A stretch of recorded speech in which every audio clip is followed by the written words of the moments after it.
sou a Dayana, lá do Maria Lacerda, né? Venho aqui representando a minha equipe, porque não é um trabalho só meu, é um trabalho de equipe. Vou contextualizar um pouquinho como que eu fui parar lá. Eu fui professora da EJA há um tempo atrás, e aí por aquela questão de lotação, tive que ir para o fundamental, fiquei um tempo afastada, e esse ano eu precisava reduzir minha jornada de todo jeito, precisava vir para a EJA, e aí eu fui, fiquei bem lá na pontinha, né? E as pessoas falavam assim para mim: você é louca, você vai pegar uma sala de EJA tarde, tem muita inclusão. Não, mas eu preciso, e também eu trabalho com inclusão desde sempre, então eu falei, vou topar esse desafio. E aí estou lá agora, fazendo um trabalho com esta equipe que a gente vai apresentar aí. Tivemos muitas experiências positivas esse ano, são inúmeras. Eu trouxe um recorte mesmo do que a gente tem feito lá, tá bom? Pode passar. Acho que pode apagar. Ana, tá filmando direitinho.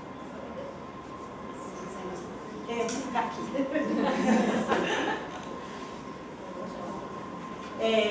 Eu trouxe algumas referências, né? Eu sempre gostei muito da teoria do Paulo Freire, e nessa escola é onde eu estou vendo que saiu da teoria e vai para a prática mesmo, né? Então eu trouxe essa referência aí. O mundo de carências das populações periféricas revela a violência do sistema que as cria. No fundo, gerado das carências impostas e apresentadas como algo natural, para essas populações a vida quase sempre é o que há a partir do que sobra. De vez em quando, porém, o sonho ultrapassa os limites do que sobra. Os corpos cansam, mas no coração e nas noites as pessoas praticam, a seu modo, os sonhos de uma existência em que a vida não seja apenas o que há a partir do que sobra. Né? O público da EJA é esse mesmo, né? São os idosos que não tiveram oportunidade de se alfabetizar, são os deficientes que estão lá e precisam da escola, precisam da gente. Aí eu trouxe um pouco a caracterização do grupo. Eu tinha uma parceira de trabalho até o meio do ano, mas aí ela saiu, exonerou. Agora eu tenho outra parceira, mas por um período aí a gente fez muita parceria. É um grupo de 26 educandos, de idades que variam de 18 aos 90 anos. 17 deles possuem algum tipo de deficiência, 8 são idosos, e eu tenho apenas uma educanda que trabalha, né, que tem uma vida mais convencional. Todos têm necessidades e potencialidades, né? Acho que todos nós temos alguns limites, não é só o deficiente. Então, alguns estão se alfabetizando, outros estão ainda, né, naquela questão matemática, alguns fazem contas, mas não conhecem como funciona o sistema numérico, por exemplo. Eles também perdem muito, eles têm uma dificuldade de absorver o conhecimento, então a gente vai e volta com eles o tempo todo, né? Quando a gente acha que eles estão se alfabetizando, daqui a pouco volta, e a gente fica naquele trabalho, mas é assim mesmo. Alguns estão desenvolvendo a fala, né? Eu tenho aluno que não fala, então a gente fica naquela estimulação mesmo, memória, coordenação motora, percepção, a coerência das ideias, representação simbólica, mas todos estão se desenvolvendo, isso é o que eu observo lá. E como a escola é entendida para eles, né? Então, alguns deles, eu venho para a escola para ler e escrever, né? Acho que o público da EJA, essa é a característica principal. Alguns é para elevar a escolaridade, ou para conquistar o primeiro emprego, ou para melhorar, apesar que eu tenho só uma aluna que está nessa questão de melhorar. Também o espaço, a escola é um espaço de interação social e construção de vínculos. Então, possibilitando assim viver e conviver em sociedade. Acho que é esse o trabalho mais forte que temos feito lá. Né? E aí eu coloquei uma observação que muitas das coisas que a gente tem feito lá é por influência do professor Silvio, né? Achei importante frisar isso, porque eu acho que se ele não estivesse lá, talvez o trabalho não seria tão rico como tem sido. Tá bom? Não sei se todo mundo conhece aqui, ele vale a pena conhecer. Esse é o grupo. Ele tem funcionário misturado, a gente envolve muito toda a equipe. Pode passar. Em relação aos eixos, né? Eu acredito que os eixos eles são sempre interligados, né?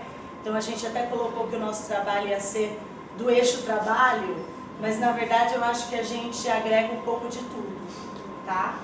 Então aí, cultura, articulação entre o conjunto de representações e comportamentos e o processo dinâmico de socialização, constituindo um modo de vida de uma população determinada. Portanto, o processo de produção de símbolos, de representações, significados e ao mesmo tempo prática, constituinte e constituída pelo tecido social. Essa referência eu peguei lá no Moodle mesmo, tá, gente? Pode passar. Tem muitas informações aí, mas eu vou sintetizando. Então, por exemplo, a partir do tema gerador, que foi o carnaval, nós desenvolvemos uma série de atividades, né? Então, objetivos, são muitos objetivos, a gente colocou alguns deles a isso. Então, reconhecer o carnaval como manifestação da cultura, explorar o trabalho que envolve o carnaval, vivenciar a festa carnavalesca. Por sorte, nós tínhamos uma escola de samba próxima da escola. Então, acho que foi isso que desencadeou, porque daí ficava aquele monte de fantasia para fora, os alunos passavam ali, aquela curiosidade toda. Então, nós fomos visitar essa escola de samba com os alunos, né? Aí eu falei até que foi uma visita monitorada, porque foi um carnavalesco com a gente, explicou vários símbolos do carnaval, foi bem interessante. Aí a gente conseguiu a letra da música, aí a partir da letra da música a gente foi também nos apropriando dos elementos que tinham ali. Aí falava de lendas, aí a gente fez leitura de diversas lendas, aí a gente foi resgatar as marchinhas de carnaval, organizamos a festa de carnaval, e aí eles manipularam instrumentos, dançaram, foi um dia muito bacana, né? Mas para chegar nesse dia teve todo um trabalho anterior a isso. Aí a partir da música também a gente selecionou a lenda da mandioca, aí fizemos a culinária, que foi um quindim de mandioca, fomos até a couve fazer o levantamento do preço de tudo isso, então teve a questão matemática também. Lá a gente frisa muito o protagonismo deles, né? Então quando a gente tem saído com eles, eles vão mesmo até lá, fazem, exploramos o meio, os arredores da escola, então a gente tem esse trabalho. Pode passar. E aí são algumas imagens dessas atividades, né? Todas essas fotos que a gente fotografa tudo lá, depois a gente utiliza para recuperar com os alunos, né? Então aquela imagem ali de cima, a gente estava vendo a festa de carnaval, né? Então, não é só tirar foto ou imagem pela imagem, é também como uma ferramenta pedagógica. Trabalho e tecnologia. O primeiro pressuposto de toda história humana é naturalmente a existência de indivíduos humanos vivos. O primeiro ato histórico destes indivíduos, pelo qual se distinguem dos animais, não é o fato de pensar, mas o de produzir seus meios de vida. Aí sobre meio ambiente fizemos diversas coisas, né? Para vocês terem uma ideia, com o trabalho que eu vou ler aqui para vocês, a gente conseguiu reduzir o lixo que vai para o aterro lá da escola em 70%. Né? Então a gente está fazendo, as nossas atividades estão tendo impacto, né? Então a partir do Dia Mundial da Água a gente viu um vídeo, fizemos toda uma reflexão.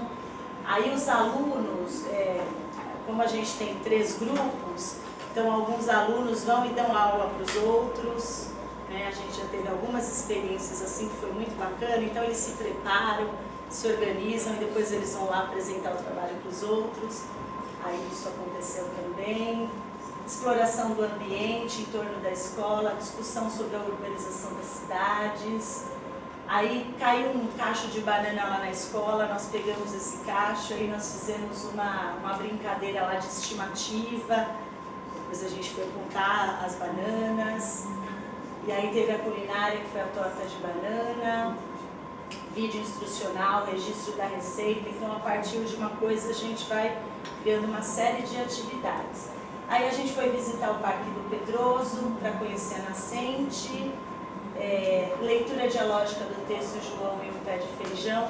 Essa foi uma atividade que eu aprendi com o Silvio também, onde junto com os alunos a gente vai reconstruindo o texto. É muito bacana. E aí eles vão sugerindo, vão memorizando, vão buscando, né, conforme as referências deles, é muito interessante.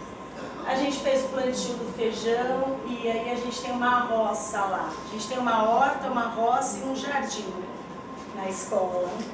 Aí os alunos trabalham mesmo nesses espaços, né?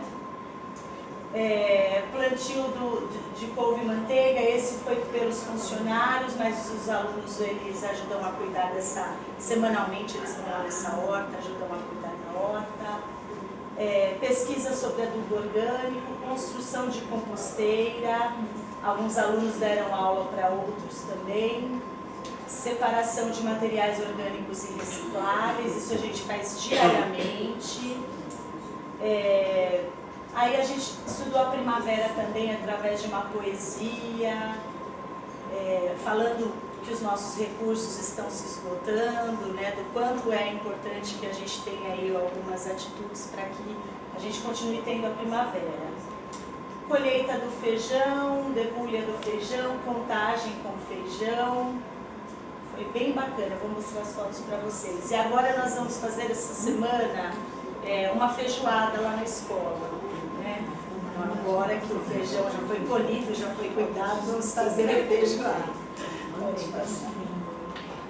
E o bacana é que as professoras da manhã também, né? Embora a gente não trabalhemos juntos por conta do período, elas também estão desenvolvendo todo esse trabalho. Então é um trabalho da escola mesmo, tá? Ciência, conhecimento que o ser humano vem construindo ao se relacionar com a natureza, para modificá-la a seu favor. É conhecimento coletivo, não individual. Desvenda e tenta aprender a organização, lógica, fenômenos e etc. Que é tudo que a gente faz na escola o tempo todo, né? Que compõe o mundo a fim de compreender e agir sobre ele. Pode passar. Aí são as fotos. A foto da horta, dos alunos cuidando aqui da horta, do quindim. Quando a gente vai fazer qualquer proposta, a gente põe os alunos mesmo com a mão na massa. A gente faz eles fazerem. Só ficamos lá mediando. Aí tem a visita do Parque do Pedroso, pode passar. Aí a contagem do feijão, o plantio das flores. Agora a gente está cultivando um jardim lá. Ali é o Glaucio, né? Então a gente fez como diz o Silvio, nós fizemos uma lousa interativa lá na escola, né? Então eles foram no computador, a gente lendo a poesia e decodificando ela, os alunos iam lá e escreviam as palavras, foi bem bacana. Aí com tudo isso, a partir de tudo isso, no nosso conselho do segundo semestre, a gente também tem uma parceria muito legal com as Pairis, né? A Fátima, que estava com a gente, não está mais, a Vani, sempre lá nos apoiando. E aí eu falei que minha dificuldade com eles era trabalhar algumas questões muito específicas de uma maneira mais pontual, porque a gente não consegue com uma sala tão numerosa assim. E daí, a partir disso, nós tivemos a ideia de fazermos as oficinas pedagógicas, né? Então são momentos em que a gente divide esses grupos para atender as especificidades de cada um, né? Então, aqueles que estão mais próximos da alfabetização, aqueles que estão desenvolvendo fala, né, aqueles que já têm uma questão de trabalho. Então as nossas oficinas foram pensadas assim, foram 5, né, alfabetização, música, mundo do trabalho, jogos pedagógicos e informática. Né, aí está com as atividades que foram propostas. Pode passar. E aí são fotos das oficinas. Dividimos o grupo, aí a gente conseguiu atender de forma mais pontual. A ideia é que a gente consiga fazer mais vezes, né? Porque daí eu preciso da ajuda de mais pessoas, mas a gente estamos nos organizando para isso. Pode passar. Aí a nossa equipe, né? Eu, a professora Kezoninô, foi uma parceira muito importante para mim, a Edna que chegou agora, todo mundo que chega lá é super bem-vindo, né? É ótimo. O professor Silvio, eu até coloquei aí, é o nosso mentor e idealizador da maioria das propostas. Ele até foi alguém que me incentivou. Ele falou, vai ter uma troca de experiências na EJA, você precisa contar o nosso trabalho aqui. Então é muito por conta disso que eu estou aqui também. As País, a Vânia e a Fátima, que, nossa, de verdade eu nunca tinha tido uma parceria legal no CAD assim. A Lucimara, que motiva, incentiva, nos ajuda bastante também. E todos os funcionários da escola que sempre se envolvem nas atividades. Então, eu acho que está dando certo muito por conta desse trabalho em equipe. É isso. Bom.